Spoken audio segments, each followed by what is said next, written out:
Vamos abrir a palavra de Deus na carta de Tiago, no seu capítulo 5. Gostaria também de cumprimentar todos aqueles que estão participando conosco pelo Facebook, através da nossa página Igreja Tabernáculo em Taubaté. Que o Senhor Deus possa abençoar a vida de vocês rica e abundantemente. Aqueles irmãos que não têm Facebook vão assistir amanhã pelo YouTube. Inclusive o pastor Agenor, um grande amigo nosso, pai da irmã Cláudia, ele tem assistido os nossos cultos pelo YouTube. Deus te abençoe, irmão Agenor.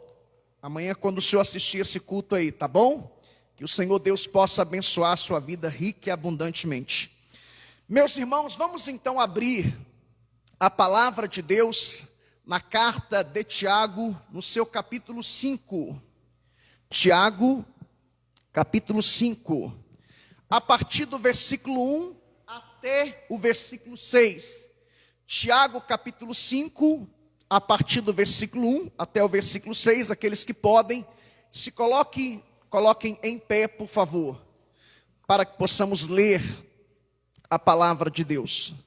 Tiago, capítulo 5, a partir do versículo 1, assim diz a palavra do Senhor nosso Deus. Agora, vós ricos, chorai e pranteai, por causa das misérias que sobre vós hão de vir. As vossas riquezas estão apodrecidas, e as vossas vestes estão comidas de traça. O vosso ouro e a vossa prata se enferrujaram. A sua ferrugem dará testemunho contra vós, e devorará a vossa carne como fogo. Entesourastes nos últimos dias. Vede o salário dos trabalhadores que ceifaram os vossos campos, e que por vós foi retido com fraude, está clamando. Os clamores dos ceifeiros chegaram aos ouvidos do Senhor Todo-Poderoso. Deliciosamente vivestes sobre a terra e vos deleitastes, cevastes os vossos corações no dia de matança, condenastes e matastes o justo, que não vos resistiu. Podei-vos assentar em nome de Jesus.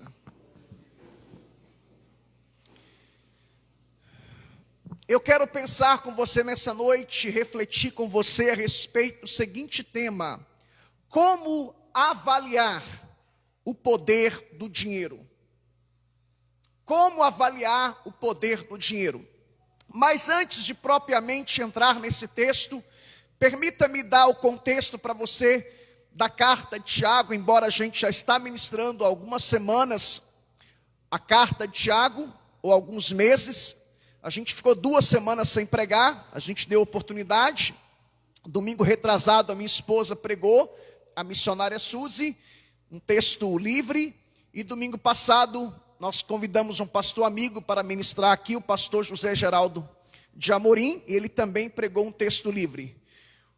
A carta de Tiago, ela foi escrita por volta do ano 45 até o ano 49 da era cristã, isto é, depois de Cristo.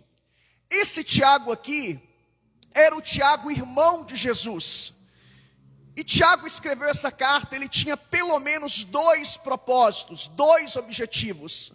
O primeiro propósito de Tiago era escrever para os cristãos. Esses cristãos eram judeus convertidos ao cristianismo, que viviam fora de Jerusalém. Esses cristãos judeus convertidos ao cristianismo, eles viviam nas províncias do Império Romano. E eles estavam passando por perseguições, estavam passando por tribulações. Então, o primeiro propósito de Tiago, ao escrever essa carta, foi para encorajar, fortalecer, animar esses irmãos diante das provações, diante das tribulações e diante dos sofrimentos. O segundo propósito de Tiago, ao escrever essa carta, foi porque estava havendo uma incoerência doutrinária. Isto é, eles acreditavam na palavra de Deus, porque esses irmãos eram judeus convertidos ao cristianismo, eles eram especialistas no Antigo Testamento, sabiam tudo da Bíblia do Antigo Testamento, da Bíblia hebraica, porém eles não estavam praticando a palavra de Deus. Então Tiago escreve também, dizendo a eles, e a gente vê isso no capítulo 1, que eles não poderiam ser apenas ouvintes da palavra de Deus, mas praticantes da palavra de Deus. E a gente vê nesses 5 capítulos, o capítulo 1, Tiago bateu na tecla, ele fala da questão de provações, tribulações, que a provação ela tem o propósito de nos aperfeiçoar, de moldar o nosso caráter, de extrair de nós o melhor que nós temos. A provação ela não é para nos matar, não é para nos destruir. A provação é para nos aproximarmos de Deus, para que possamos ficar mais dependentes de Deus. Tiago falou também sobre a tentação, se a provação vem de Deus, para nos moldar, para nos aperfeiçoar. A tentação, ela não vem de Deus. A tentação, ela tem a sua origem, ou ela vem da nossa natureza pecaminosa, ou ela vem do mundo, ou ela vem do diabo. Então Tiago fala no capítulo 1 como vencermos. Ele fala sobre o processo da tentação. Ele fala que ela tem os seus estágios. Primeiro é a cobiça, que é o desejo proibido. Depois você é seduzido. Depois o pecado é concebido. E por fim o pecado gera a morte. E no capítulo 1 ainda Tiago fala sobre essa questão, que nós não devemos ser apenas ouvintes, mas praticantes da palavra. No capítulo 2 Tiago fala sobre que nós não devemos fazer acepção de pessoas, porque para Deus tanto faz se a pessoa é rica ou pobre, sábio ou ignorante, branco ou negro, bonito ou feio, gordo ou magro. Para Deus todos são iguais, têm a mesma importância e o mesmo valor. Deus não faz acepção de pessoas. E uma vez que Deus não faz acepção de pessoas, nós também, como seus filhos, não podemos fazer acepção de pessoas. Temos que tratar todos iguais, independente se a pessoa é rica ou pobre. Ainda no capítulo 2, Tiago fala sobre a fé e as obras, que elas têm que andar de mãos dadas. No capítulo 3, Tiago fala sobre o poder da língua, e ele usa algumas metáforas. Tiago diz que a língua tem o poder de destruir. Tiago diz que a língua tem o poder de dar vida. Tiago diz que a língua, ela tem o poder de dirigir. E no capítulo 4, Tiago fala sobre que nós estamos em guerra com nós mesmos, através da nossa natureza pecaminosa. Nós estamos em guerra contra Deus, porque muitas vezes estamos na contramão de Deus. Estamos em guerra contra os nossos irmãos, quando falamos mal uns dos outros, estamos pecando. Isso fala do mundanismo dentro das igrejas, e era isso que estava acontecendo no meio dessas comunidades. A igreja, em vez de importar, em vez de exportar o evangelho que transforma, a igreja estava importando práticas mundanas e práticas pagãs. E ainda no capítulo 4, Tiago fala sobre a fragilidade dos projetos humanos. É quando você diz, eu vou comprar, eu vou fazer. Não é errado fazer planos, não é errado planejar o futuro, mas o que Tiago combate, a partir do capítulo 4, versículo 13 até o 17, é você fazer planos, mas não incluir Deus nos seus planos. E Tiago diz, quando você fizer qualquer coisa, diga, se Deus quiser, se Deus permitir. Essa é a teologia bíblica do Novo Testamento. Se Deus quiser, nós iremos. Se Deus quiser, nós faremos. Se Deus quiser, nós compraremos. É a ideia de colocar Deus no centro. É a ideia de prioridade máxima para Deus. É a ideia de que Deus está no controle. E se Ele não permitir, nós não faremos, nós não compraremos e nós não iremos. E aqui no capítulo 5, irmãos, Tiago está falando essa passagem que nós acabamos de ler, Tiago está falando, essa palavra é dirigida especificamente aos ricos opressores. Porque esses cristãos aqui, eles estavam sendo perseguidos, não somente pelos judeus, mas eles estavam sendo maltratados, estavam sendo injustiçados, explorados pelos ricos opressores. Então Tiago escreve essa palavra aqui, esse texto que nós acabamos de ler, é dirigido aos ricos incrédulos, ímpios, aqueles ímpios que maltratavam, que exploravam, que cometiam injustiças sociais com esses cristãos. Então essa passagem aqui, ela trata do julgamento de Deus sobre os ricos opressores. Mas antes de entrarmos propriamente no texto, permita-me fazer algumas considerações, para que a gente não saia daqui pensando, será que Deus não quer que eu seja rico? Será que é pecado ser rico? Então, primeira consideração que eu quero fazer aqui, Tiago não se dirige aos ricos de maneira geral, tá? Tiago aqui ele se dirige especificamente àqueles ricos incrédulos que estavam maltratando o povo de Deus. Em segundo lugar, Tiago não diz aqui que é pecado ser rico. Ele não está dizendo isso, tá? Em terceiro lugar, a riqueza é uma bênção. Olha o que Davi diz no livro de 1 Crônicas, capítulo 29, versículo 12. Davi disse que as riquezas e glórias vêm de Deus.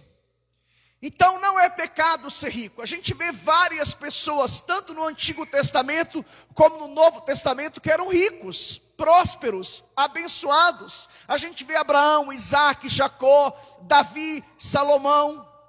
A gente vê no Novo Testamento José de Arimateia. A gente vê Lídia. A gente vê Gaio na cidade de Corinto e tantos outros que eram ricos. Então não há nenhum problema em ser rico. O problema, irmãos, é colocar o coração na riqueza. Esse é o problema.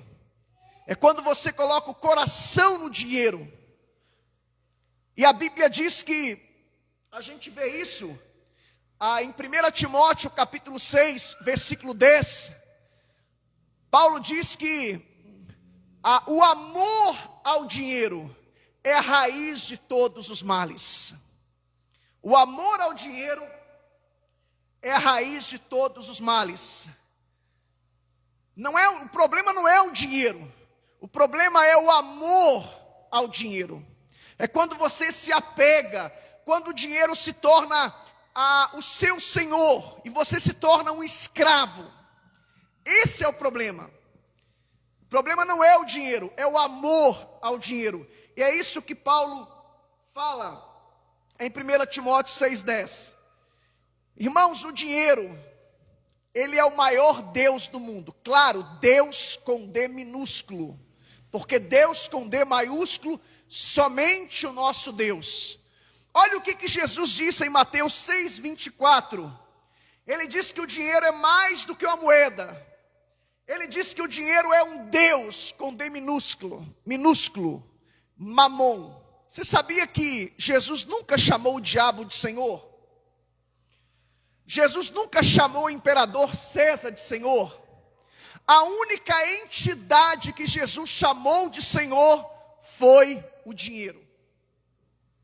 E a gente sabe, irmãos, que pelo dinheiro, as pessoas, elas roubam, elas mentem, elas se corrompem, elas casam, se divorciam, morrem. Eu me lembro quando cheguei nos Estados Unidos, alguém me perguntou assim, alguém me disse, sabe por que o cachorro é o melhor amigo do homem? Eu falei, não sei. Ele falou, porque o cachorro não conhece dinheiro. Se o cachorro conhecesse dinheiro, ele não seria o melhor amigo do homem. Pelo dinheiro as pessoas fazem loucuras. Como disse, matam, roubam, se corrompem, mentem. E Jesus disse que o dinheiro, ele é um senhor. Ele é Mamon, o Deus das riquezas. Não é pecado ser rico, irmãos. O pecado é quando o dinheiro se torna o seu senhor. Você que tem que ser senhor do dinheiro, e não o contrário. É você que tem que dominar. É você que tem que ser senhor do dinheiro. E hoje o dinheiro, ele é o maior senhor de escravos do mundo. O maior senhor de escravos do mundo é o dinheiro. As pessoas são apegadas ao dinheiro.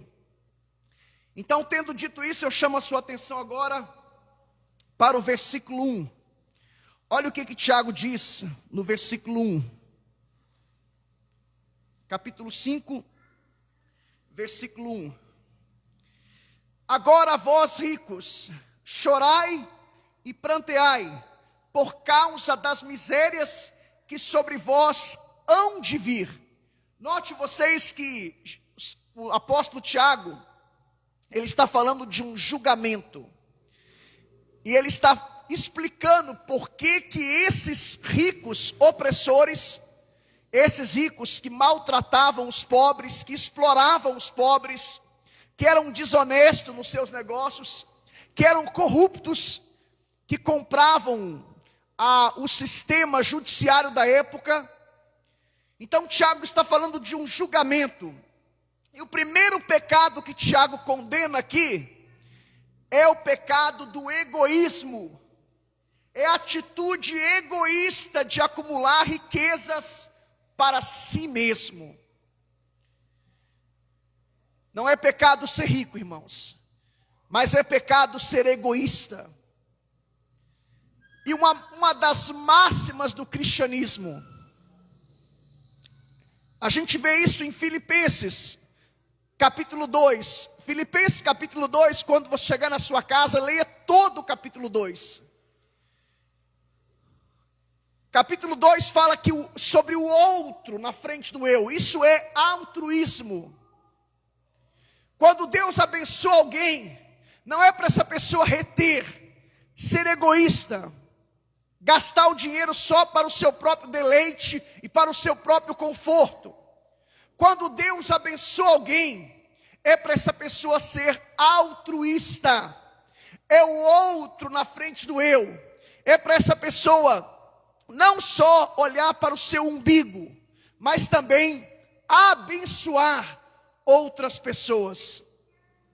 E é isso que está no capítulo 2. Ali a gente vê o exemplo de Jesus. Paulo diz que Jesus abriu mão da sua glória, abriu mão da sua majestade, se esvaziou de si mesmo, se encarnou, não reencarnou, tá? Nós não cremos em reencarnação. Ele se encarnou, ou seja, se tornou homem. O verbo se fez carne e habitou entre nós. Paulo usa o seu próprio exemplo. Paulo, quando se converteu, quando foi convertido ao cristianismo, alguns historiadores dizem que Paulo era um homem muito rico, a sua família era uma família muito abastada, mas no judaísmo do primeiro século, quando um judeu se convertia ao cristianismo, ele perdia todos os seus direitos e era expulso da casa e da família. É por isso que Paulo, escrevendo aos Romanos, ele diz: eu sei ter fartura, como sei viver em escassez. Então Paulo abriu mão da sua própria vida para viver em função de Cristo e do próximo. Paulo também fala do exemplo de Timóteo no capítulo 2. Timóteo também abriu mão da sua juventude, da sua vida, para viver em função de Cristo e em função do próximo. E ainda no capítulo 2, Paulo usa o exemplo de Epafrodito, que era o líder da igreja de Filipos. Epafrodito foi visitar Paulo lá em Roma, uma viagem de aproximadamente 2.000 quilômetros. Ele ficou doente, ele quase morreu.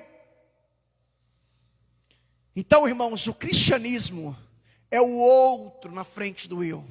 A gente não pode olhar só para o nosso umbigo, só para o nosso problema.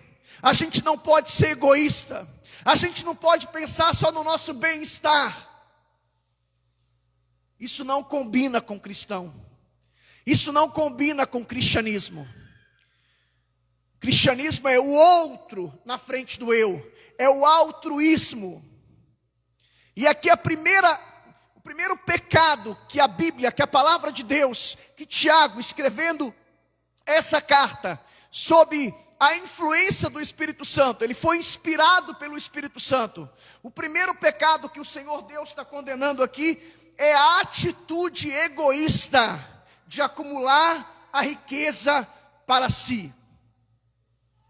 É quando você só está preocupado com o seu bel prazer, só preocupado com o seu conforto, quando você não se preocupa com as pessoas que estão à sua volta, quando você se torna uma pessoa avarenta, gananciosa, mesquinha, miserável, pão duro, está vendo gente da sua família passando dificuldade e não ajuda, está vendo amigos, irmãos. O cristianismo é o outro na frente do eu. No capítulo 1 de Filipenses, Paulo fala sobre a supremacia de Cristo. Ou seja, Cristo tem que ocupar o primeiro lugar nas nossas vidas. Mas no capítulo 2, ele fala sobre o outro na frente do eu. Sabe, irmãos, o que Tiago está atacando aqui no versículo 1? Tiago, ele ataca os ricos não apenas porque são ricos, mas porque fracassaram em sua mordomia cristã. Na sua mordomia. Não é pecado ser rico, irmãos.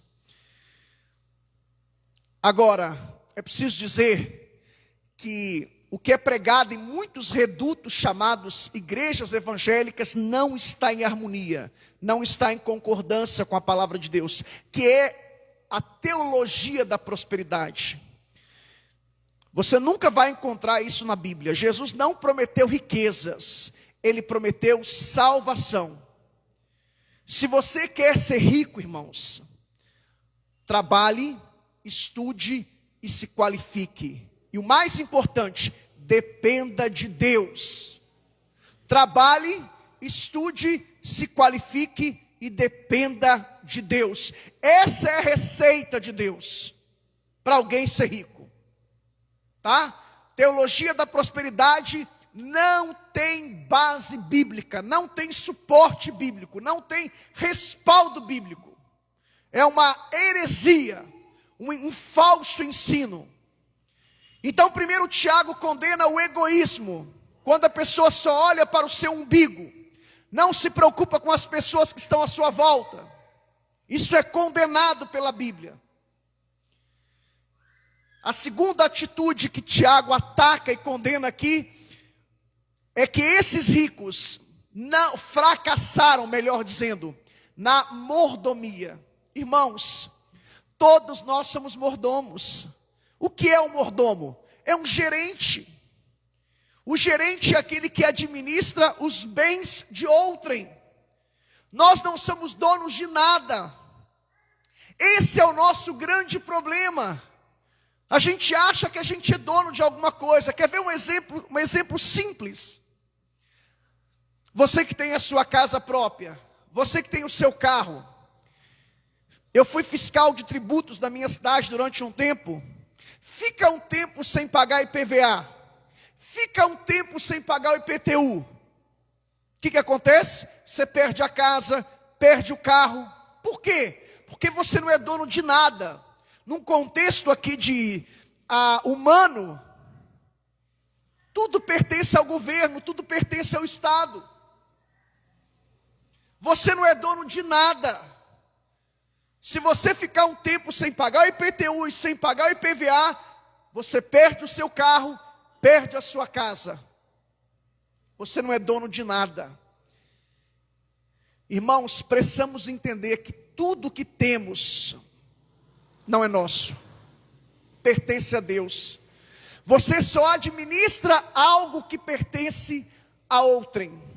Há uma passagem bíblica que eu acho uma das passagens mais lindas da Bíblia. Por favor, abra sua Bíblia no primeiro livro das Crônicas, capítulo 29, versículo 14. Primeiro livro das Crônicas, capítulo 29, versículo 14. Vamos ler todos em voz uníssima, ou seja, todos em uma só voz, independente da sua versão, tá? Primeiro livro das Crônicas, capítulo 29, versículo 14, eu vou te explicar o contexto antes. Aí é Davi levantando uma oferta, arrecadando uma oferta para a construção do templo, do primeiro templo, o templo que foi construído mais tarde por Salomão, seu filho. E ele convocou o povo, convocou os príncipes para ofertar a Deus. Agora, olha o que Davi diz em 1 Crônicas 29, 14. Leia, por favor. Quem sou eu e quem é o meu povo para darmos essas coisas ao Senhor voluntariamente? Porque tudo vem de ti. Nós apenas devolvemos o que vem das tuas mãos. Você pode aplaudir o Senhor?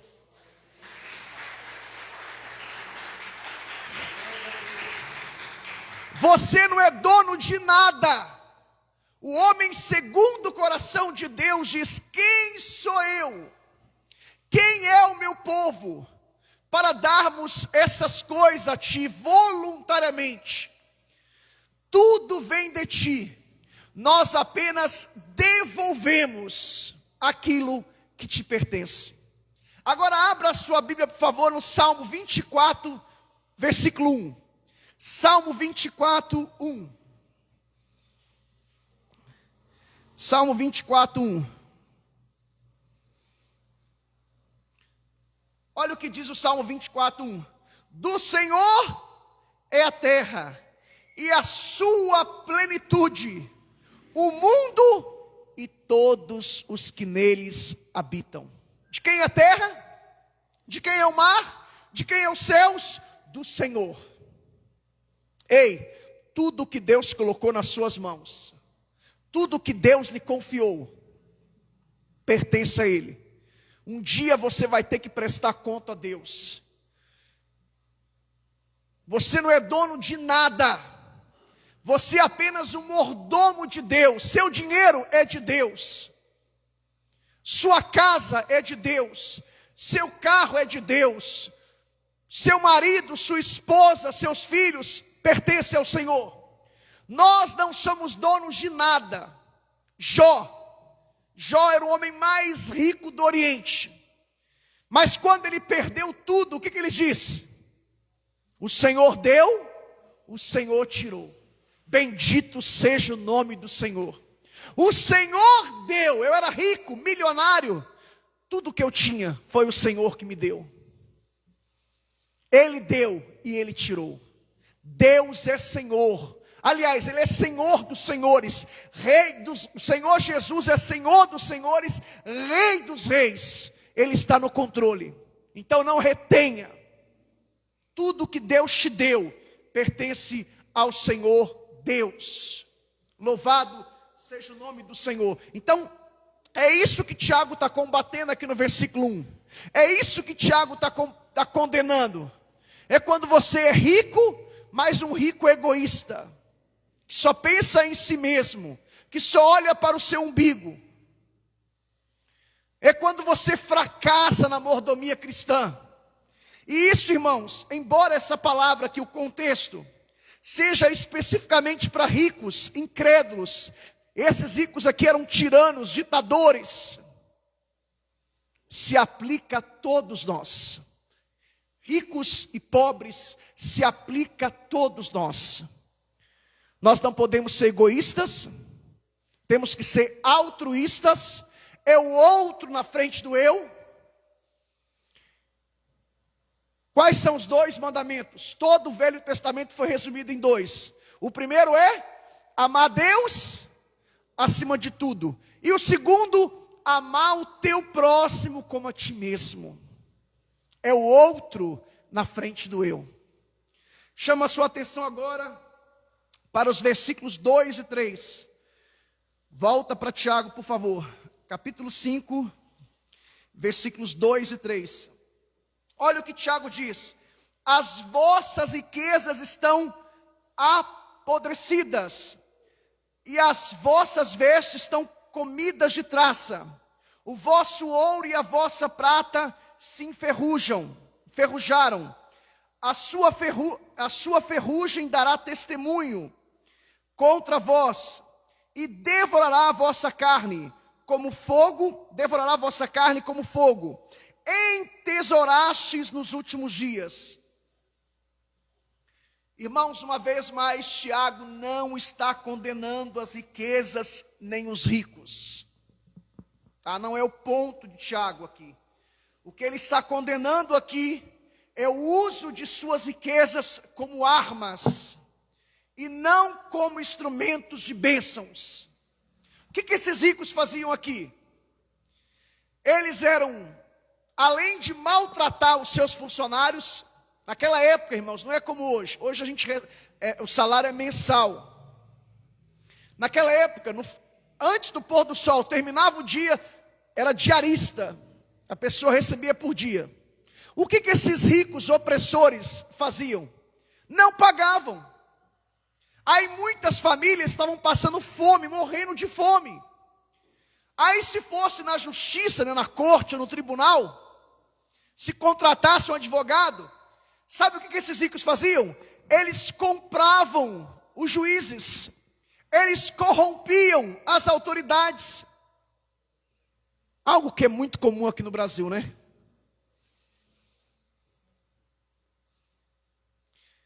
Era isso que estava acontecendo, irmãos. Corrupção, impunidade, desonestidade. Esses ricos queriam levar vantagem em tudo. Aí Tiago aqui está condenando essa atitude. Por quê? Porque eles, em vez de usarem as suas riquezas como instrumentos de bênçãos para abençoar pessoas, eles usavam os seus recursos, suas riquezas, seu dinheiro como armas para destruir as pessoas. Irmãos, aquilo que Deus tem colocado nas suas mãos é um instrumento de bênçãos ou é uma arma para destruir alguém? Esse é o ponto de Tiago aqui. Esses ricos eram desonestos, queriam levar vantagem em tudo, exploravam os mais fracos, eram exploradores, eram tiranos, ditadores, e eles usavam as suas riquezas como armas para destruir a vida alheia. Em vez de usar o dinheiro, seus recursos, suas riquezas como instrumentos de bênçãos, eles usavam como armas. Sabe, irmãos, tudo aquilo que Deus tem colocado nas nossas mãos tem que ser instrumentos de bênção. Quando você receber o seu salário no 5º dia útil, não sei se você recebe por semana ou por quinzena, fala: Deus, que esse dinheiro, que esse recurso não seja simplesmente para abençoar a minha vida, mas que seja para abençoar a minha família, minha casa, os meus familiares, se for preciso, os meus amigos, a minha igreja. Tudo aquilo que Deus tem te dado tem que ser instrumento nas mãos de Deus. Me lembro de uma época, hoje não é muito comum, mas nos anos 80, 90, até o início dos anos 2000, 2005, eu cheguei a ver. Hoje é muito raro você ver aqueles adesivos nos carros: a serviço do reino de Deus. Quem lembra desses adesivos que ficavam nos carros? Hoje não é comum mais, né? Eu pelo menos não me lembro de ter visto nos últimos anos. Irmãos, a gente deveria colocar esse adesivo no nosso coração, na nossa mente, na nossa casa, no nosso carro, a serviço do reino de Deus. Tudo que Deus me deu é dele. É o que está lá em Romanos 11:36. Abra comigo a sua Bíblia em Romanos 11:36. Uma das passagens mais lindas da Bíblia. Depois volta para Tiago. Romanos 11, 36. 36, melhor dizendo. O que diz aí na sua Bíblia, Romanos 11, 36. Vamos lá, todo mundo. Porque dele e por ele e para ele são todas as coisas. Glória, pois, a ele eternamente. Tudo tem que ser para Deus, irmãos. Tudo. Paulo escrevendo aos Coríntios, 1 Coríntios 10, 30, ele diz: quer comais, quer bebais, quer façais qualquer outra coisa, que seja para a glória de Deus. Tudo na nossa vida tem que estar a serviço do reino de Deus. Tudo que Deus colocar nas suas mãos, não pode ser uma arma para destruir, para danificar, para matar as pessoas. Tudo que Deus te colocar nas suas mãos, tem que ser instrumentos de bênçãos, para você abençoar vidas, famílias, igrejas, instituições, organizações. Deus quer que você seja um instrumento de bênçãos nas mãos dEle. Deus quer te usar como uma ferramenta poderosa nas mãos dEle, para abençoar a quem for preciso receber a bênção. Ou seja, quem é o meu próximo? É a parábola do bom samaritano. O meu próximo é aquele que precisa de mim, independente se ele é cristão ou não. O meu próximo é aquele que precisa de mim. Se você precisa de mim, e se eu posso te abençoar, se eu posso ser um instrumento de bênçãos, eu vou te abençoar. E Tiago condena isso também, né? Porque Tiago no capítulo 2, ele fala da relação de fé e obras. E aí muitas vezes alguns crentes falam assim, quando a gente sabe da necessidade de alguém, o que a gente faz? Aí eu vou orar por você. Amém. É uma atitude correta. Mas se eu tenho condições de ajudar, se eu tenho condições de ajudar financeiramente falando, ou de alguma forma, materialmente falando, Tiago diz que eu tenho que ajudar, porque a fé sem obras é morta. Embora a salvação seja pela graça, não é pelas obras, nós não somos salvos pelas obras, mas somos salvos para realizar as obras de Deus. A salvação, a graça é a causa da salvação. Mas as obras são a consequência, o resultado, a evidência que de fato somos salvos. Que tipo de cristão que eu sou? Vendo um irmão ao meu lado passando por uma dificuldade, e eu posso ajudar, posso ser um canal de bênçãos e não faço nada. Isso é incoerência, é hipocrisia. E é isso que Tiago condena aqui nessa passagem. E também outras passagens, como o capítulo 2. Sabe, irmãos, Tiago também está condenando aqui nos versos 2 e 3, o mau uso das riquezas. Porque como que esses ricos opressores usavam dinheiro? Só para o seu bel prazer, para festas luxuosas. Eles gastavam o seu dinheiro, os seus recursos, somente para o seu bel prazer. E Tiago fala aqui, você vai ver aí, que eles eram como boi cevado. O que é um boi cevado, irmão? O boi, o gado, né?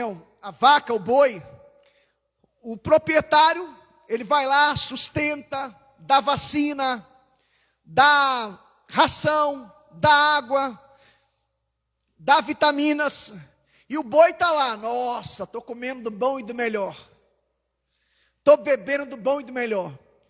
Mas não sabe o boi, que de repente no Natal, ou numa festa de família, ele vai ser cevado, ele vai morrer. O que Tiago está dizendo aqui, é que os ricos opressores, que os ímpios, que os corruptos, eles são como boi cevado. Deus está olhando para ele e dizendo, mais tarde ou mais cedo ou mais tarde, a conta vai chegar. Você é um boi cevado. Você vai morrer. O julgamento de Deus vai chegar. E a gente vê isso, irmãos, No ano 70, por exemplo, da era cristã, o general Tito, que era um general romano, ele foi até Jerusalém, saqueou os bens dos judeus, destruiu o templo, e ali houve aquela diáspora, aquela dispersão, os judeus foram espalhados pelo mundo, e a partir de então, até 1945, 46, 47, 48, 49, quando houve, a ONU se reuniu e um brasileiro deu voto de Minerva, 1949, se eu não estou enganado. Durante esses 2000 anos, Israel sempre estava debaixo de domínios estrangeiros, debaixo dos turcos, dos ingleses, dos romanos, dos otomanos e assim sucessivamente. Os bens deles foram confiscados, a cidade foi destruída, milhares de judeus morreram, ao ponto que o historiador Flávio Joséfo diz que não havia lugares para enterrar as pessoas mais. Então o julgamento de Deus chegou para eles, essa carta foi escrita por volta do ano 45, 50, chegou por volta de 20, 25 anos depois. E Tiago está dizendo também que na vinda do Senhor, eles também serão julgados.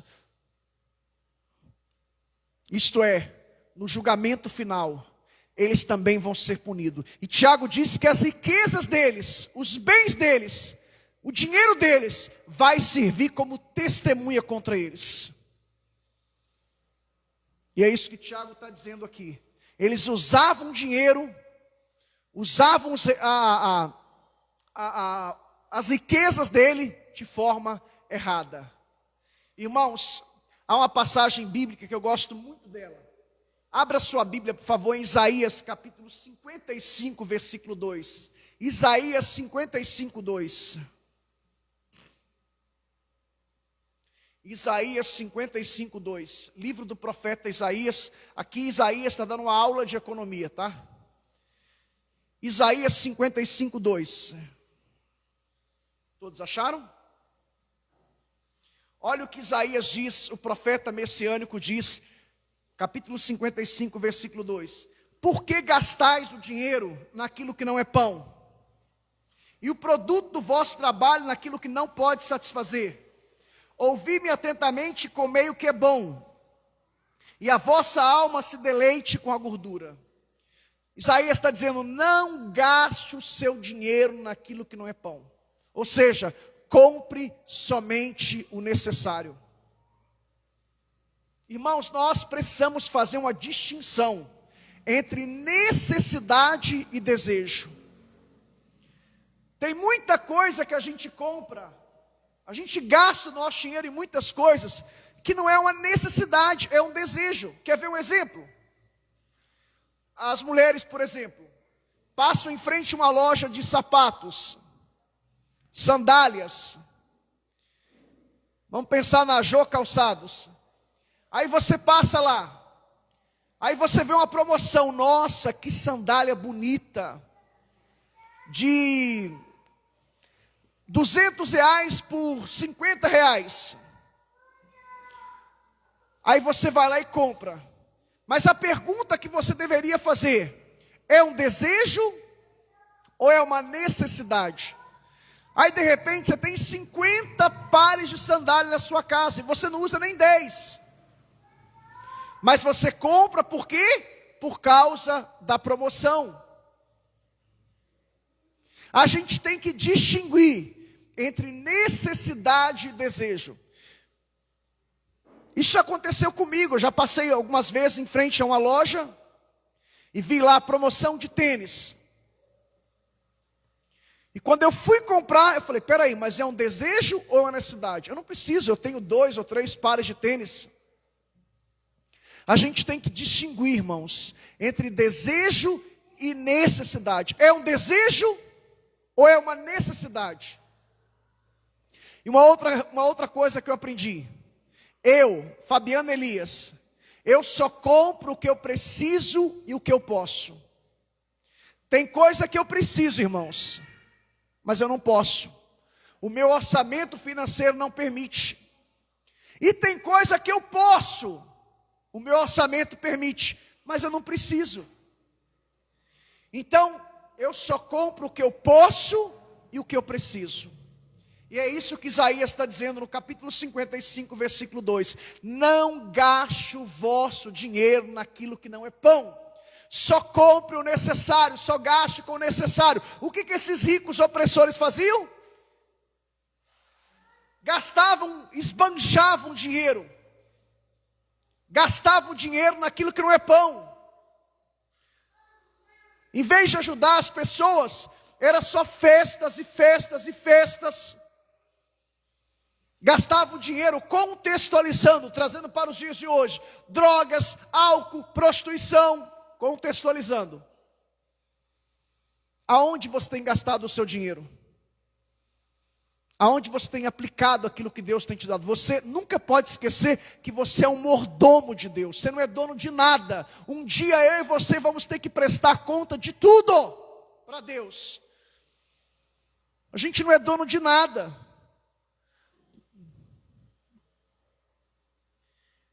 Chama a sua atenção para os versículos 4, 5 e 6. Olha o que diz os versículos 4, 5 e 6. O salário dos trabalhadores que ceifaram os vossos campos, e que por vós foi retido com fraude, os ricos reteram o salário dos pobres com fraude, fraudaram. Tiago diz que está clamando, os clamores dos ceifeiros chegar aos ouvidos do Senhor Deus. Tiago está dizendo que a oração dessas pessoas que estavam sendo exploradas, defraudadas, chegou até Deus. Deixe-me fazer uma aplicação aqui. Deus é justo, irmãos. De repente você está sofrendo maus tratos, não somente num contexto de patrões e empregados, empregador e empregado, empregador e empregado, patrões e funcionários. Mas de repente num contexto geral, ou em uma área específica da sua vida, você está sendo explorado, extorquido, maltratado. Deixe-me dizer para você, Deus é justo. Mais cedo ou mais tarde Ele vai fazer justiça. Ele vai julgar a sua causa. Fica firme. Tiago está dizendo que a oração dessas pessoas que estavam sendo defraudadas chegou até Deus. Eu estou orando pelo nosso Brasil, como creio que você está orando. E eu creio que Deus pode fazer uma limpeza no poder executivo, poder judiciário, poder legislativo do nosso país. Você sabe que o poder legislativo é aquele que cria as leis. O poder judiciário é o que julga as leis. O poder executivo é o que executa as leis. Eu estou orando para que Deus possa fazer uma faxina. Mas cuidado em que você vota, tá? Cuidado. Independente de partido, independente de qualquer coisa, ore antes e veja qual é a ideologia daquele candidato, o que ele pensa. Porque muitas vezes, irmãos, oramos para Deus levantar homens e mulheres de Deus, mas votamos como ímpios. Votamos como ímpios. Veja quais são os valores, quais são os princípios daquele candidato, qual é a ideologia daquele partido. Ore como um cristão, mas vote também, mas não vote como ímpio. Eu estou orando e creio que Deus está derramando uma unção de consciência sobre os brasileiros, para que Deus possa fazer uma faxina, uma limpeza, para que Deus nos dê políticos honestos. Não estou falando para ser político evangélico, tem um monte de político evangélico que é pior do que os ímpios. Mas gente que tem temor de Deus, que tem princípios, que defenda valores éticos, morais, que defenda a família, os valores judaicos cristãos, os valores bíblicos. Deus é justo, irmãos. Sabe, os versículos 4 e 6, aliás, os versículos 4, 5 e 6, condena aqueles que se tornam ricos por meio da exploração. A Bíblia não proíbe o homem ser rico, irmãos. Se essa riqueza vem como fruto da bênção de Deus e do trabalho honesto. Se o camarada ficou rico com a bênção de Deus e com o trabalho honesto, glória a Deus. Mas infelizmente, muitas pessoas ficam ricas da forma errada. Eu aprendi uma coisa, se o camarada, ninguém fica rico da noite para o dia, irmãos, ninguém. Exceto por 3 motivos. Primeiro, se o camarada jogar na Mega Sena, aí fica rico da noite para o dia. E cristão não pode jogar na Mega Sena, tá? Aí sim o cara fica rico da noite para o dia. Em segundo lugar, se o cara estiver envolvido com coisas erradas. Lavagem de dinheiro, corrupção, suborno, corrupção. Aí a pessoa fica rica da noite para o dia. E em terceiro e último lugar, se o cara for jogador de futebol. Que o cara fica rico da noite para o dia. Claro que nem todos os jogadores ficam ricos. Mas você deve conhecer a história de muitos jogadores que o cara dormiu pobre e acordou milionário. Pelo contrário, irmão, se não ganhou na Mega Sena, se não foi por meio ilícito, ou o cara jogador de futebol, ninguém fica rico da noite para o dia. Até porque o ser humano não está preparado para ficar rico da noite para o dia. Vai conversar com os profissionais que estudam o comportamento humano. É por isso que quando o cara fica rico da noite para o dia, ele fica louco, ele pira o cabeção, porque ele não tem estrutura. Ele não tem estrutura. Vai ver a história das pessoas que ganharam na Mega Sena.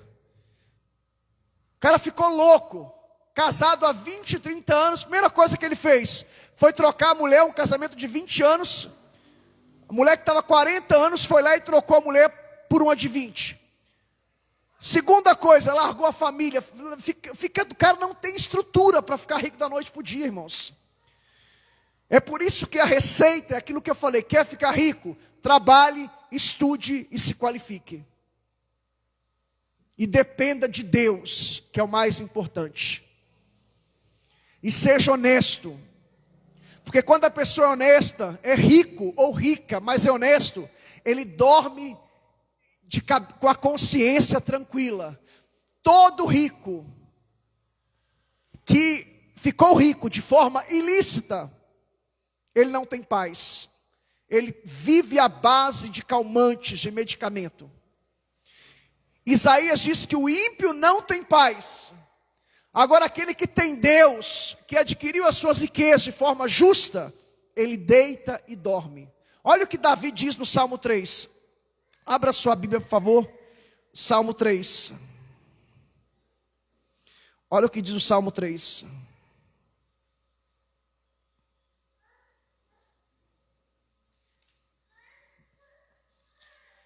Salmo 3. Olha o que Davi diz.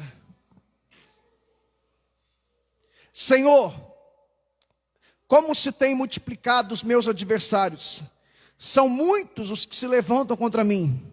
Muitos dizem da minha alma, não há salvação para ele em Deus. Mas tu, Senhor, és o meu escudo, a minha glória e o que exaltas a minha cabeça. Com a minha voz clamo ao Senhor e ele me responde do seu santo monte. Agora olha o que Davi diz no verso 5, e Davi estava enfrentando uma perseguição, o seu filho Absalão estava perseguindo Davi e tentando usurpar o trono de Davi. Olha o que Davi diz no verso 5, e Davi era rico, milionário. Olha o que Davi diz: eu me deito e durmo, acordo, porque o Senhor me sustenta. Se você é justo, se você tem vida com Deus, você dorme e descansa, porque você sabe que Deus te sustenta. E enquanto você dorme, Deus trabalha no turno da noite. Deus cuida de você. Enquanto você está dormindo, Deus está lutando por você. Há anjos acampados ao seu redor. Deus cuida da sua igreja. Deus cuida do seu povo. Deus cuida dos seus. Se você tem compromisso com Deus, Deus tem compromisso com você. Se você tem aliança com Deus, Deus tem aliança com você. Lembra de Davi, quando ele foi enfrentar o gigante Golias, ele diz: quem é esse incircunciso? Ou seja, ele não tem pacto, não tem aliança com Deus, ele não foi circuncidado. Quem é esse incircunciso para afrontar os exércitos do Deus vivo? Oh, querido, no Novo Testamento, nosso coração, a nossa vida, nós somos circuncidados por Deus. Nós somos de Deus. O nosso coração, ele é de Deus. Você é de Deus. Portanto, não temas, o Senhor é contigo. Louvado seja o nome do Senhor. Sabe, irmãos, Tiago está dizendo aqui que os ricos opressores que ajuntaram a sua riqueza de forma ilícita, eles vão enfrentar o juízo, o julgamento de Deus. Toda pessoa que fica rica ou rica de forma ilícita, toda pessoa desonesta, mais cedo ou mais tarde, o julgamento de Deus vai chegar, tanto nessa vida como na outra vida. Lembra de Asaf no Salmo 73? Asaf era um ministro de louvor, um regente, um maestro. E ele começou a ter inveja do ímpio. E ele começou a falar: mas o ímpio tem isso, o ímpio tem aquilo. Eu estou parafraseando. Mas quando ele entrou no templo do Senhor, a glória de Deus invadiu. E ele entendeu o que era ter uma vida com Deus. E ele entendeu que tudo é passageiro. Tudo. E que nada se compara com a glória de Deus. Nada se compara com a presença de Deus. A Bíblia diz que mais vale o bom nome do que as muitas riquezas. E outra, Davi disse: eu fui moço e agora sou velho, mas nunca vi um justo e nem a sua descendência mendigar o pão. Deus cuida de ti. Estamos numa pandemia. Pergunto a você: faltou alguma coisa para você? E eu sei que alguns de vocês aqui estão desempregados. De onde você menos esperou, veio a providência de Deus. Sabe por quê? Porque Deus cuida de você. Deus ainda levanta corvos, ou corvos, melhor dizendo, para sustentar os seus. Lembra do profeta Elias? Elias foi lá e profetizou para o rei Acabe: não vai chover. Se não chove, não tem plantação, não tem colheita. Deus diz para Elias, melhor dizendo: se esconde na caverna, e eu vou te sustentar. Todos os dias, diz a Bíblia, que Deus mandava corvo. Corvo não tem nada a ver com urubu, tá? Nada a ver. Todos os dias Deus mandava o corvo, de manhã e à tarde. Levava o quê? Pão e carne. Pão e carne. Alguns historiadores dizem que Acabe ele criava, ele tinha aves exóticas. E ele tratava daqueles animais com pão e carne. E era carne nobre. E dentre esses pássaros exóticos, isso não está na Bíblia, isso é segundo alguns estudiosos, esses corvos iam lá, pegavam pão e carne e levavam para Elias. Corvo é uma ave exótica. Meus irmãos, eu não sei quem Deus vai usar, mas a providência de Deus vai chegar na sua casa. Nessa pandemia não te faltou nada. Deus enviou corvos para te sustentar, porque Deus cuida de ti. Muitas vezes a providência chegou aos 45 do segundo tempo. Muitas vezes na prorrogação, Alan. Muitas vezes no terceiro tempo, na hora dos pênaltis, melhor dizendo. Mas a providência de Deus sempre chega. Sabe por quê? Porque o nosso Deus ainda é Jeová Jireh, o Deus da provisão. Ele cuida de ti, Ele cuida dos teus. E não te preocupe com o dia de amanhã, porque Deus está no controle de todas as coisas. Deus nunca é pego de surpresa. Deus não tem plano B. Deus já está vendo o seu futuro, porque o seu futuro é o passado de Deus. Deus vê passado, presente e futuro. Todas as coisas estão no controle de Deus. Descansa e confia nele. Eu concluo com isso, irmãos. Eu concluo com isso nessa noite. O cristão precisa ser honesto em tudo. O cristão precisa honrar os seus compromissos. Nós temos que ser exemplo em tudo. E por fim, irmãos, nós fomos criados por Deus, em primeiro lugar, para adorar a Deus. Em primeiro lugar, Deus te criou para adorá-lo, para servi-lo. Em segundo lugar, Deus te criou para servir o seu próximo. E em terceiro e último lugar, Deus te criou para você ter prazeres legítimos. O que é um prazer legítimo? Por exemplo, quando você come uma picanha, isso é um prazer legítimo. Comer é um prazer, sim ou não? Quando você está com fome.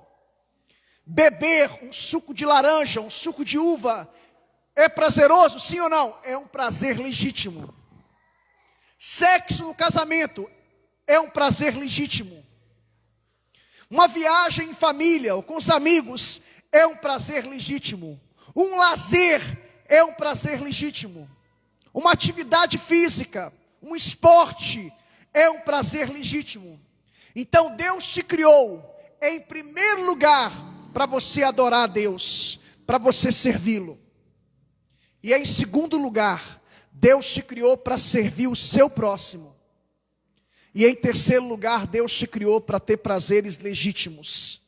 Isso é, prazeres que Deus aprova, prazeres que glorificam a Deus, prazeres que têm base bíblica, respaldo bíblico, suporte bíblico. E eu queria te convidar a se colocar em pé.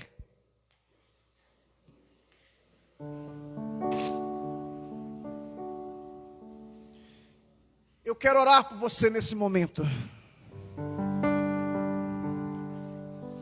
Se você tem alguma necessidade, se você precisa de algo em alguma área específica da sua vida, o Todo-Poderoso está aqui.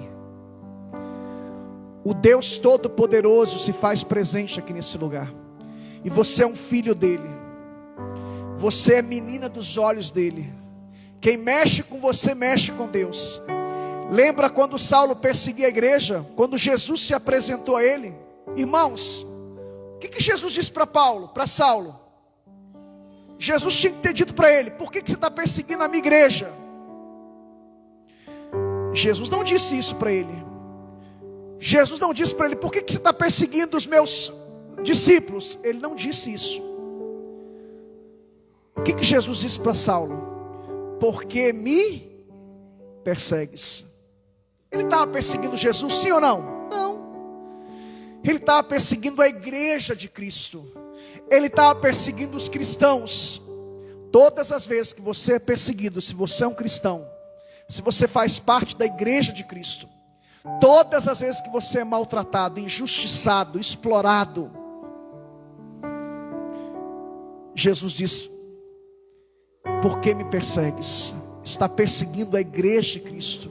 Foi o que Jesus disse para Saulo: por que me persegues?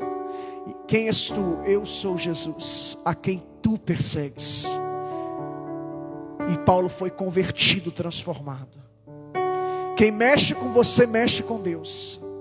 Se você faz parte da igreja de Cristo, se você foi regenerado, se você tem uma aliança com Deus, se você faz parte da igreja de Cristo, você é de Deus. Deus cuida de você. Se você está desempregado, confia em Deus, ora, jejua, entrega currículo. Eu costumo dizer que o crente não fica desempregado, ele fica de férias para buscar Deus.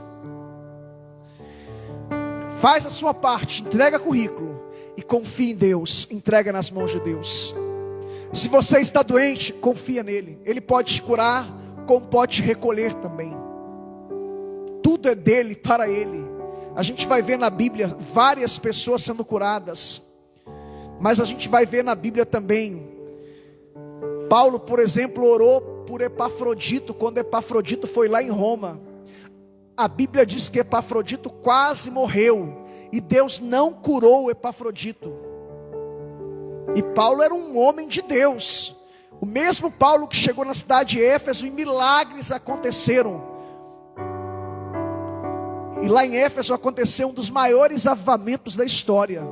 Esse Paulo orou por Epafrodito, Epafrodito ficou doente, e Deus não curou. Esse mesmo Paulo que mandou Timóteo, lá em 1 Timóteo 5:23, tomar vinho medicinal. Vinho era um remédio caseiro naquela época. Naquela época não existiam os recursos que existem hoje. Paulo falou assim: toma um pouco de vinho por causa das suas frequentes enfermidades. Era uma azia, uma gastrite, uma hérnia de hiato, um refluxo. Paulo não podia falar: eu vou orar por você e você vai ser curado. Não.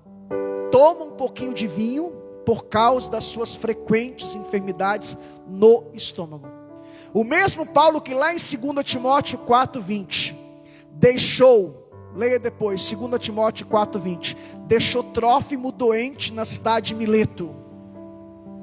Paulo diz: eu deixei Trófimo doente na cidade de Mileto. O mesmo Paulo que em 2 Coríntios orou 3 vezes: Senhor, tira esse espinho da minha carne. A gente não sabe o que é o espinho, tudo que você ouvir são especulações. Lutero acreditava que eram as constantes perseguições judeus. Teólogos modernos acreditam que era um problema nos olhos, uma miopia, um problema de vista. A gente não sabe. O que nós sabemos é que Paulo orou 3 vezes: Senhor, tira de mim esse espinho na carne. E Deus diz para ele: a minha graça te basta. Então, se Deus te curar, Ele é Deus. Se Deus te recolher, Ele é Deus. O certo é que Ele está no controle, mas Ele pode te curar. Eu creio na contemporaneidade dos dons. Eu creio que os dons não cessaram, que eles ainda continuam. Até porque eu já tive experiência nessa área de dons. E a gente não pode negar as nossas experiências. E eu queria orar por você agora. Apresente a sua necessidade a Deus aqui. Fala para Ele o que você precisa, o que você necessita. Eu quero convidar que o evangelista Paulo, ele é um dos ministros aqui dessa casa. Ele vai estar orando agora. E você vai falar para Deus o que você precisa. A gente não está podendo orar com imposição de mãos, que era uma prática comum da nossa igreja. A gente chamava o pessoal para vir à frente e orava com imposição de mãos. Mas por enquanto, devido ao protocolo, a gente não pode. Mas eu queria que você agora apresentasse a Deus a sua necessidade. Fala para Deus o que você precisa, o que você necessita. E Ele vai estar orando para você. Creia.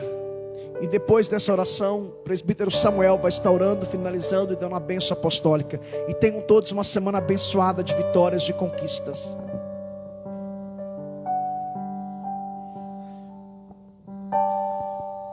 Curva a sua cabeça.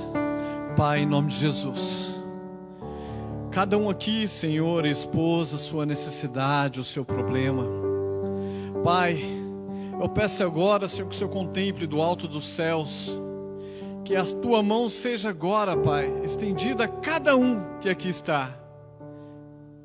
Que essa doença, que essa necessidade, Senhor, seja ela qual for, seja agora contemplado por Ti, em nome do Senhor Jesus.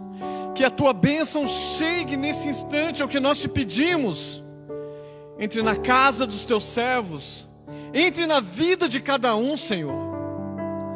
Eu não conheço a necessidade, eu não sei os seus problemas, mas o Senhor bem o sabe.